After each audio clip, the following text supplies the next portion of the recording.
Hello guys, welcome back. स्वागत है आप सभी का आपके अपने यूट्यूब चैनल बॉटनी लेक्चर में। तो काफ़ी बच्चों का हमारे पास कमेंट आ रहा था, मैसेज आ रहा था कि बीएससी के बाद क्या किया जाए, कुछ समझ में नहीं आ रहा है।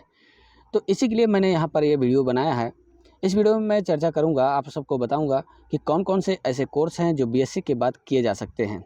ठीक है, क्या करना सबसे बेटर होगा आपके लिए बीएससी करने के बाद। ठीक, और कौन कौन सी जॉब आपको बीएससी करने के बाद मिल सकती है, इसके बारे में भी यहाँ पर डिस्कशन में पूरी आपको देने वाला हूँ। साथ ही साथ सरकारी नौकरी मिलेगी या नहीं मिलेगी, इसकी भी पूरी जानकारी दूंगा। वैसे तो सरकारी नौकरी मिलना आसान नहीं है, पर कौन कौन सी सरकारी नौकरी मिल सकती हैं आपको, उसके बारे में पूरी जानकारी मैं यहाँ पर इस वीडियो में देने वाला हूँ आपको। तो बस आप हमारे साथ बने रहिएगा और देखते रहिए इस वीडियो को लास्ट तक। ठीक है, आइए सबसे पहले स्टार्ट करते हैं, कौन कौन से ऐसे कोर्स हैं जो बीएससी करने के बाद आप कर सकते हैं। सो आइए गाइज, देखते हैं बीएससी के बाद आपको कौन कौन से कोर्स करने चाहिए या कौन कौन सा कोर्स आप कर सकते हैं, इस पर पहले हम नज़र डालते हैं। उसके बाद इसमें से जो भी इंपॉर्टेंट है, जो सबसे ज़्यादा इंपॉर्टेंट है, उसकी डिटेल जानकारी भी आपको मैं देता चलूँगा इसी में। सबसे पहला, अगर आपने बीएससी किया है साइंस साइड से, किसी भी विषय से आपने बीएससी किया है, मैथ, फिजिक्स, केमिस्ट्री, बायोलॉजी यानी बॉटनी, जूलॉजी, कोई भी विषय से आपने अगर बीएससी किया है, तो सबसे बेटर आपके लिए होगा कि किसी भी इनमें से किसी भी सब्जेक्ट से आप एमएससी कर लें, यानी कि मास्टर ऑफ साइंस, यानी बैचलर ऑफ साइंस के बाद आप सबसे बेटर आपके लिए होगा कि आप मास्टर ऑफ साइंस कर लें। ठीक है, इसको करने के बाद भी बहुत सारे ऐसे जॉब हैं, बहुत सारी ऐसी अपॉर्चुनिटीज़ हैं जो आपको मिल सकती हैं, यानी एमएससी करने के बाद। उसके लिए मैं आपको बाद में डिटेल बताऊंगा। ठीक है, दूसरा क्या है, दूसरा कोर्स है एमसीए। अगर आपने बीएससी किया है साइंस साइड से, तो आप क्या करेंगे, एमसीए भी कर सकते हैं, मास्टर इन कंप्यूटर एप्लीकेशन। इसकी भी डिग्री आप ले सकते हैं बहुत आसानी से, यानी ये कोर्स भी आप कर सकते हैं। दूसरा हो गया। तीसरा सबसे बेटर जो है वो है master in information management. Master in information management का भी कोर्स आप आसानी से कर सकते हैं। इसके बारे में डिटेल जानकारी आपको मैं आगे देने वाला हूँ कि एक्चुअली में होता क्या है और कैसे किया जा सकता है, कहाँ से कर सकते हैं। ठीक है, तीसरा नेक्स्ट हो जाएगा सबसे most important, master of business. Master of business administration, MBA का कोर्स आप कर सकते हैं, यानी बिजनेस मैनेजमेंट का कोर्स होता है ये।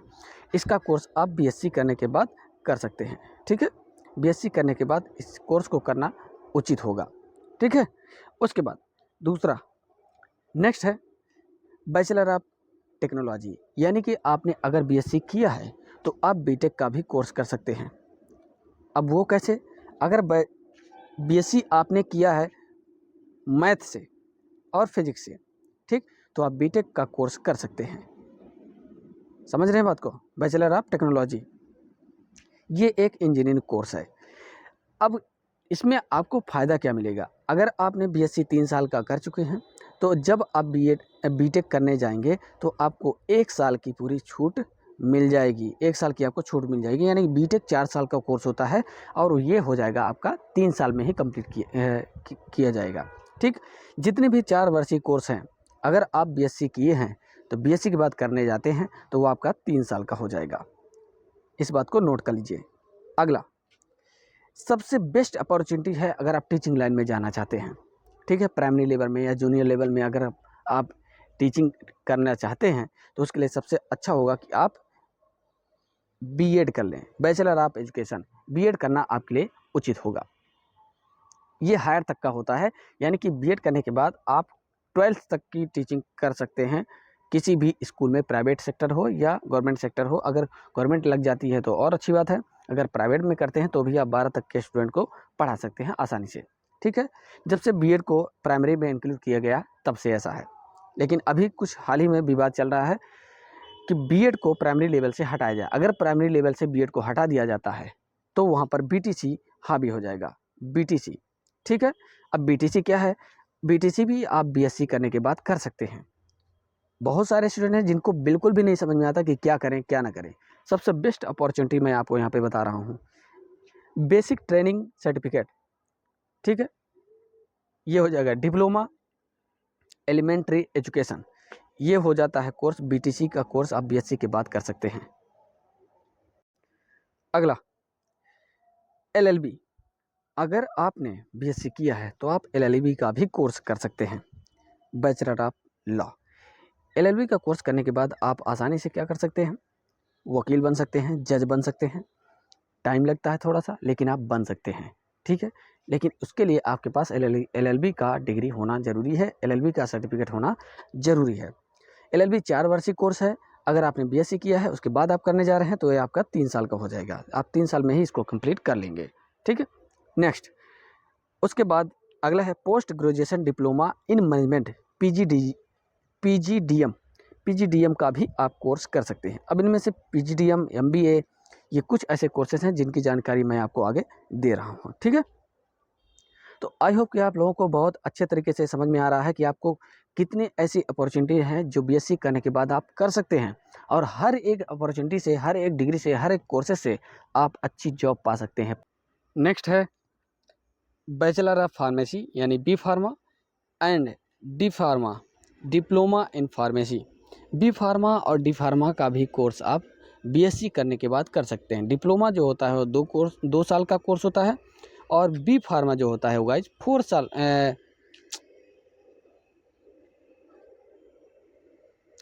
नेक्स्ट हो जाएगा दोस्तों bachelor of pharmacy and diploma in pharmacy. Bachelor of pharmacy यानी B फार्मा 4 साल का कोर्स होता है। D pharma diploma in pharmacy ये 2 वर्ष का कोर्स होता है। दोनों कोर्स आप कर सकते हैं, ठीक है। B फार्मा आपका 4 साल का होता है। अगर आप BSc किए हुए हैं उसके बाद करते हैं तो ये आप 3 साल का आपका कोर्स हो जाएगा, ठीक है। उसके बाद NM एंड JNM का कोर्स भी आप कर सकते हैं BSc करने के बाद, ओके।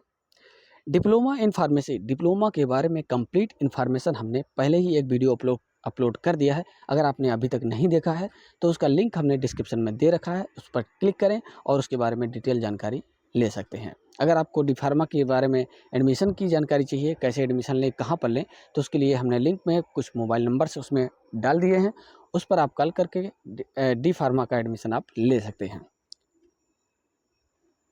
अगला है जो आपको जानकारी मैं देना चाहता हूँ, MIM होता क्या है दोस्तों।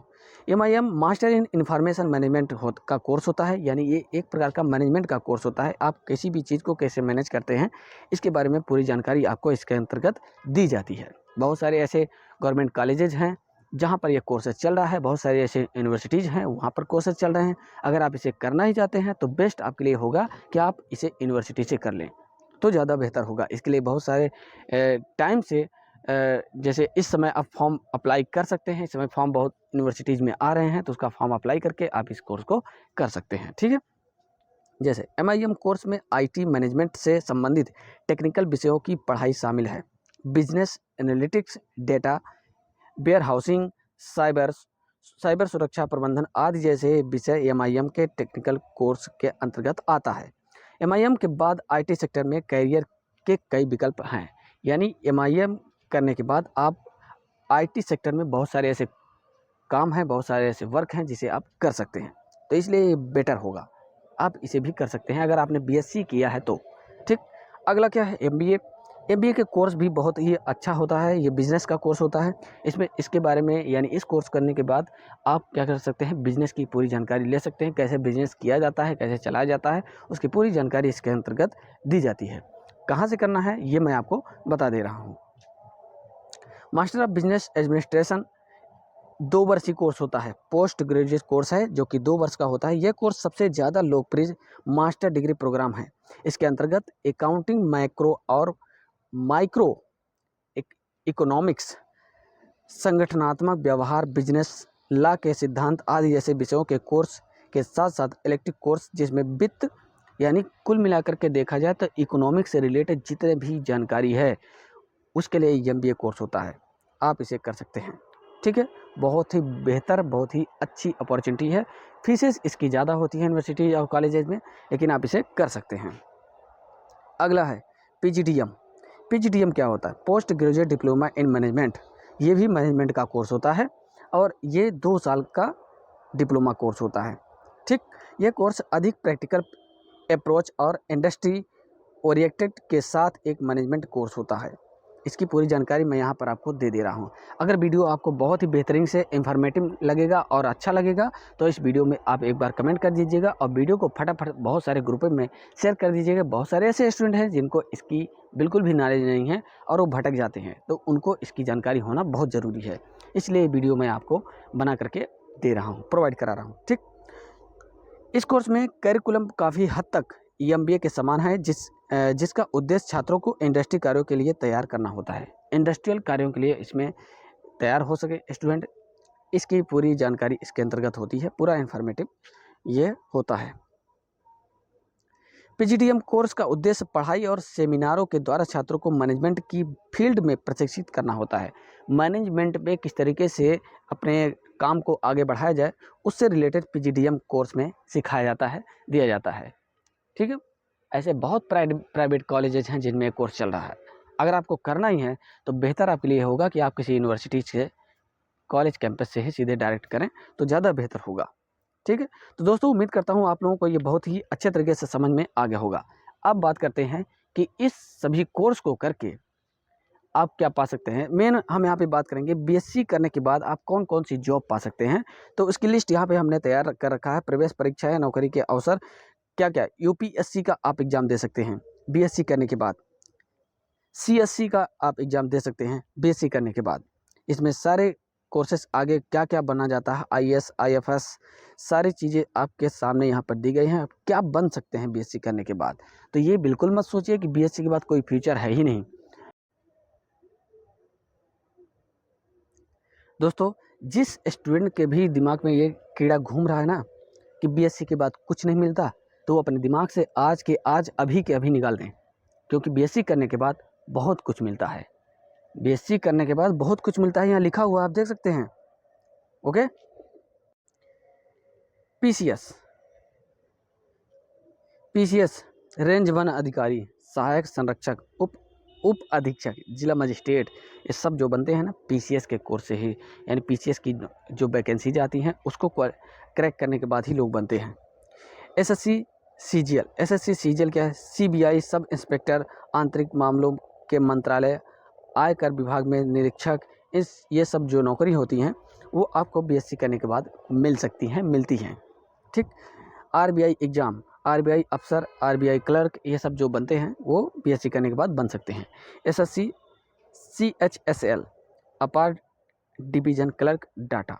तो दोस्तों ये सभी नौकरीज हैं जो आपको BSc करने के बाद मिल सकती हैं और मिलती भी हैं। बहुत सारे ऐसे स्टूडेंट हैं जिनको मिली भी हैं।